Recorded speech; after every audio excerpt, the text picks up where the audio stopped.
Welcome, everybody. My name is John Meredith. I am the president of the Conroe Community Cemetery Restoration Project. We gave a presentation on this 2 years ago, so this is really an update on what's been going on since then. Our first slide is always a little bit slow, so this is our intro slide. So we just want to update you on the progress of it and where we've gotten and where we hope to be. So our mission has always been to clean and restore the cemetery. And we're getting pretty far into that, really. We've done a good job of that. We're continuing to locate unknown and unmarked graves. We're preserving it for future generations. Hopefully in 30 years, it'll look as good as it does today and not like it did when we started. We're researching those that are interred there to find living descendants and get them associated with the cemetery. We continue to foster community support and reach out to members of the community, get them involved. And our motto is do no harm. So we're both to people as well as headstones.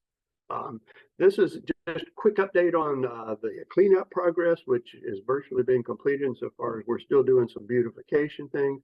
This is what this cemetery looked back in the heavily treed area. To the south of that is the Oakwood Cemetery. This is what it looked like about a year ago after we had done significant cleaning. We've gotten all the brush out at this point. We're still thinning out trees to get more light in, do more beautification by planting grass over the area. This is a map. I recommend you build a map whenever you do a project like this. In March of 2021, when we did our first presentation, we had 112 verified graves at that point. And this is what it looks like today. As you scroll back and forth, you can see all the graves that have been added, as well as the lineations that we start seeing coming out as we fill in more graves here. We're now up to 245 total verified graves. We have 84 new unknown burials that have been found since 2 years ago. It's bringing us to 193, the number of verified unknown graves. And we have 47 known burials where we have a name or initials. Rough estimates of the population size and death rates would indicate that we could have anywhere from 230 to 400 burials in here by the time of the last burial in 1966. So we're already above what the low end estimate would be. So talk a little bit about headstone restoration.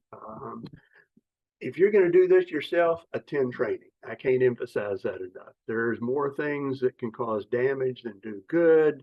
Our motto, as I said, is always do no harm. We'd rather leave the stone or material as it is rather than risk losing it forever. I would recommend going to Cemetery Conservators for United Standards. We got their email website there. They also have a Facebook page. It's a very conservative organization. They review all products there and make recommendations, lots of good videos and blogs. First thing to say is safety, safety, safety. Headstones can kill you and cause serious injuries. You need to make sure the stone is stable before you mess with it. Don't clean it if it's fireable or fractured. You really need to evaluate what stone it is. Have plenty of water. Can't have too much water. Never use any kind of household cleaners such as bleach, metal tools. You'll do more damage than good. No pressure washers. Less is more. If all you need is a little bit of water and a brushing on it, use that. You don't have to use soap if it's not needed. And don't encase headstones if they're broken in cement. These are some of the, I'm going to run through some of the work that we have done on restoring stones. This is Agnes Woodworth. She's only 9 years old when she dies. Her headstone was broken into 2 pieces. You can see there was significant lichen growing on it. We were able to evaluate it. It's made out of mortar. It's a fairly stable mortar, so we were able to use a brush to clean off the lichen and then treat it with D2, which is their surfactant and biocide that's recommended by the National Park Service and others, which continues to clean the rock over time. This is as we had it cleaned up. We then glued it back together with 10X Revo 15 epoxy, just a small bead down the middle of it to glue it back together. It's a very strong epoxy. Then we fill the cracks that are left with a mortar. It's a naturally hydrated mortar that we get from Limeworks. Portions of the birth and death dates were missing, but luckily those have been recorded, so we were able to etch those into it. So we got her looking good. Marguerite Stewart, you can see, had a lot of material growing on it. It cleaned up very beautifully with water and Orvis soap, which is used to clean horses with, so it's a very mild soap. You can see Tommy Cheney sitting back there waiting for the epoxy to dry. We stabilize these always with a lot of clamps on it to hold it together, to get it vertical, and to make sure all the parts, broken pieces, are aligned together very well. So you can see down at the bottom, there's still a little bit of a crack left that needs to be filled with the mortar. We try and match as closely as possible. You can see on Agnes, we got a pretty good match, color match on that one. We've been waiting for warmer weather to get back out and do a lot of these little patch-up jobs. This is Carrie Johnson. She was broken into a significant number of pieces, so this had to be completed in several stages. You always do a dry run first, where you try and piece it back together before you start gluing things, that's always recommended.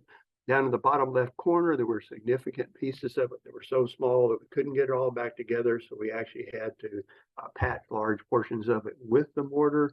But we got a pretty good match. You can see where the streaks are, black streaks aren't going through that area, but it does a pretty good match to the color of it. George Pruitt, the headstone itself was not broken in any way, needed a little cleanup, D2 on it, but it was missing its slotted base. So we created a slotted base for it out of cement, made a mold and made a slot in the middle of it with a styrofoam to hold that open, and we were able to get it back in there. This is the tripod setup that we use to lift the stones in and out. Never do anything by yourself. You always should have at least two people working on it to keep an eye on each other and make sure nobody gets hurt. Whenever all the headstones had to be reset. Lottie Carter, Sarah Scott was in good shape insofar as the monument itself. So we pulled it out, dug about 3 or 4 inches deeper, added crushed granite and packed that down and leveled it up. That gives us a good solid base. Put it back in, oriented it, and then packed the crushed granite around the edge of it in order to stabilize it. Lucille Drake was broken into 3 pieces. You can see we've got a fairly good match on the mortar. We hope over time that it'll continue as the D2 cleans it up and it weathers a bit, that it'll continue to match up a little bit better. So we got a good cleaning on her. Little Lucille doesn't even live to be a month old. The Turner family monument was the largest monument we moved. The base is 2,500 pounds. The top is 2,000 pounds.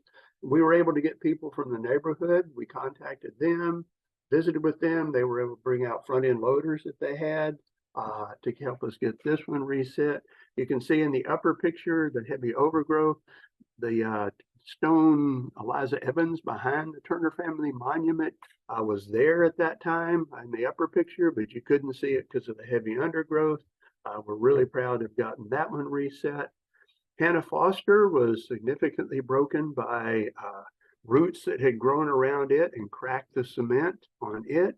We were able to get it back together again. The backside of it, we had to do extensive mortaring on it. Most of it's below the ground level, holding it up now. And then the front of it, we got a very good match on our mortar on that one. Our most proud effort is Dora Armstrong's grave. This is Dora John Eden's back in 2015 at her grave. It had been, most of the sides of it had been knocked down. Some of the pillars were knocked down. Debris from the adjacent cemetery was thrown on it. We had to completely deconstruct it and reset it. And so you can see the stages of that. 14 of the balustrades were missing or broken. So we got one complete balustrade. We took it to a company that made a mold for us and poured these dry cements. We were able to put it back together, and Dora's up singing in heaven right now. We're also proud of what we've been doing for marking the unknown graves as well as degraded headstones. Like N.A. McCowan is in very poor shape. The facing of it is sloughing off and disappearing. So we were make a marker for it that has the pertinent information on it, so it'll be reserved for a longer time. Where we have some type of marker, such as a piece of limestone like this sticking up, we put a flat marker in front of it. And then for we have no kind of marker system except for the glassware and things that we see associated with the graves. We put these unknown pillar monuments out. We've set 163 of those so far and have another 30 in progress. So one of the main things we're doing now is looking for new burials that we haven't found before. We have a soil profile that allows us to do coring, just shallow coring. When they dig the grave, fill it back in, we get this red clay at the surface. So we define the grave, the extent of the grave from the soil profile. We also do probing with just a pipe probe with a rounded end on it. We find lots of shell material associated with the graves that helps us confirm a grave. Also lots of glassware. The burial custom here was to take something that was near and dear in that person's life and break it on the grave. We also find some melted glass in some of the very earliest graves. 2 minutes. 2 minutes. So we have employed ground penetrating radar out at the cemetery. It's giving us some encouraging results, and we hope to progress with that more over the large areas where we can't just core everything. The other exciting thing that's been going on is the life sketches that have been created. John Eden's researched 5 individuals heavily. He was a professional genealogist in the 5 years before I became involved in the project. And since then, volunteers, both individuals and members of the Church of Jesus Christ of Latter-day Saints, have developed life sketches for 27 more individuals. So even with so few individuals that we know that are buried in the cemetery, the rich community interactions and relationships are beginning to unfold. For instance, we now know that buried beside 170-year-old Mac Ashley is his 9-year-old granddaughter, Agnes Woodworth, which we wouldn't have known without establishing all the community relationships. We put out signage at the graves where we know something about the person. We put a descendants chart highlighting the individual that's buried there so that if somebody comes out, they can start saying, oh, well, there's my grandfather. And hopefully they contact us and we begin to continue establishing more relationships. Future efforts are focusing on exploring for war graves, establish a cemetery walk to educate adults and children as to the individuals that are buried there and their contribution to the African Americans in our communities. Get a school named for Mitty Campbell, who was the first Black principal of the first Black school in Conroe, Texas. We want to involve ourselves in other abandoned cemeteries. Please proceed to your next class. So this is our contact information, which will be available. I'd love for you to contact us, ask future questions, seeing as how everybody seems to ask to move on. And this is a little poem that we have associated. Thank you for attending.